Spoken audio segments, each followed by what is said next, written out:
बिहार सरकार ने लिया एक बड़ा फैसला। अब हर सरकारी नौकरी में बिहार की महिलाओं के लिए 35% रिजर्वेशन होगा और साथ ही साथ एक नया बिहार यूथ कमीशन भी बनाया जाएगा।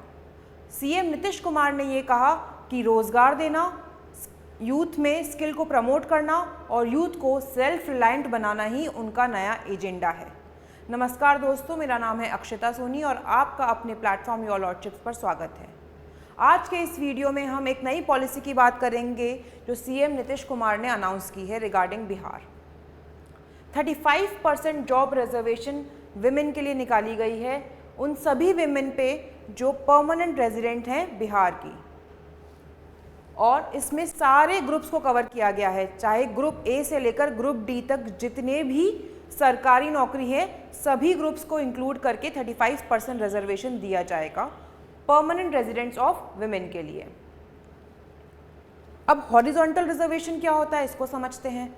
हमारे देश में रिजर्वेशन 2 लेवल्स पे चलता है। पहला वर्टिकल रिजर्वेशन, जैसे कि एससी, एसटी, ओबीसी, ईडब्ल्यूएस, यहाँ रिजर्वेशन मिलता है सोशल कैटेगरी के बेसिस पर।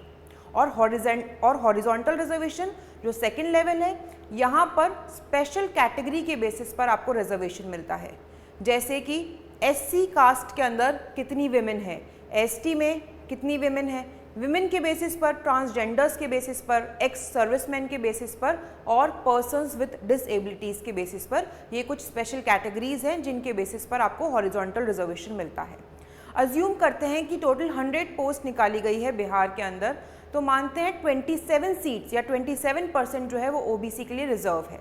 दैट मीन्स 27 सीट्स जो हैं वो ओबीसी के लिए रिजर्व है आउट ऑफ 100। अब इस 27 का आप 35% रिजर्व कर दीजिए विमेन के लिए बिहार के अंदर।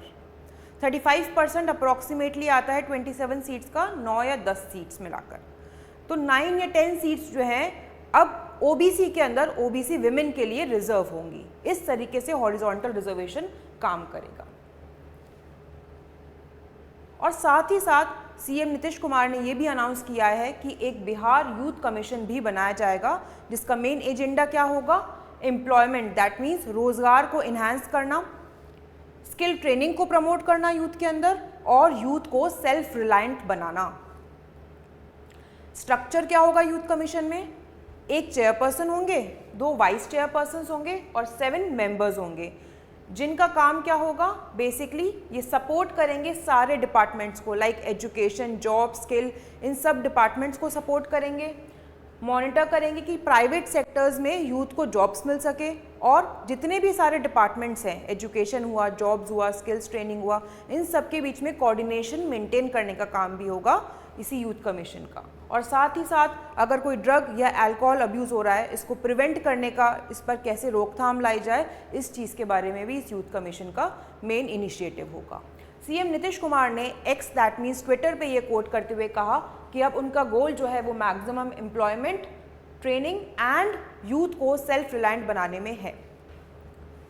उनका ये इनिशिएटिव जो है एज अ विजनरी स्टेप देखा जा रहा है, जिससे कि एक सिक्योर और एम्पावर्ड फ्यूचर हम देख सकते हैं यंग सिटीजन्स के लिए।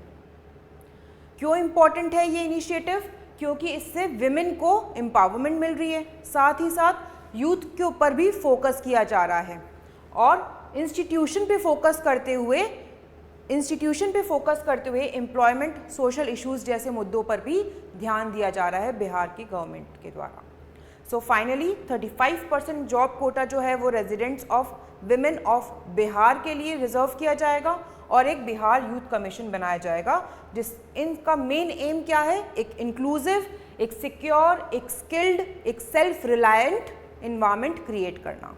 तो दोस्तों, आपको क्या लगता है, क्या ये महिलाओं के लिए इनिशिएटिव और यूथ कमीशन के लिए ये एक नया गेम चेंजर पॉलिसी हो सकती है? कमेंट सेक्शन में ज़रूर बताइएगा। वीडियो पसंद आया हो तो लाइक करिए, अपने दोस्तों के साथ शेयर करिए और सब्सक्राइब करना ना भूलिए। Thank you.